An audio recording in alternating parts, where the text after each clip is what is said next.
বিপদ আসলেই প্রথমে বিশ্বনবী সাল্লাল্লাহু আলাইহি ওয়াসাল্লাম একটা দোয়া পড়তেন। তিনি পড়তেন ইন্না লিল্লাহি ওয়া ইন্না ইলাইহি রাজিউন। তাহলে বিপদ এলেই আমরা এখন থেকে ইন্না লিল্লাহ করব, নাকি হায় হুতাশ করবেন? একদল আছে হায় হুতাশ করে, হায় আল্লাহ রে মোর কি হইল রে, মই কি হরমু রে, মই কমবে যামু রে, এরকম বিলাপ করতে নিষেধ করেছেন বিশ্বনবী। কি করব, কই যাব, কি হবে, হায় হায়, এরকম হাহুতাশ আছে না? নাই। বিশ্বাসীরা হাহুতাশ করে না, তারা ইন্না লিল্লাহ পড়ে।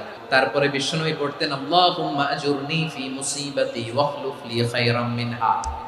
একসাথে প্রথমে পড়তেন ইন্না লিল্লাহি ওয়া ইন্না ইলাইহি রাজিউন, তারপর পড়তেন আল্লাহুম্মা আজুরনি ফি মুসিবাতি ওয়াখলুফ লি খায়রাম মিনহা, মানে আল্লাহ এই যে আমি বিপদে ধৈর্য ধারণ করলাম এটার সব তুমি আমারে দাও, আর যেটা হারালাম এর চেয়ে ভালো কিছু দিয়ে মেকআপ করে দিও, ভালো কিছু দিয়ে বদল করে দিও। সুবহানাল্লাহ পড়েন।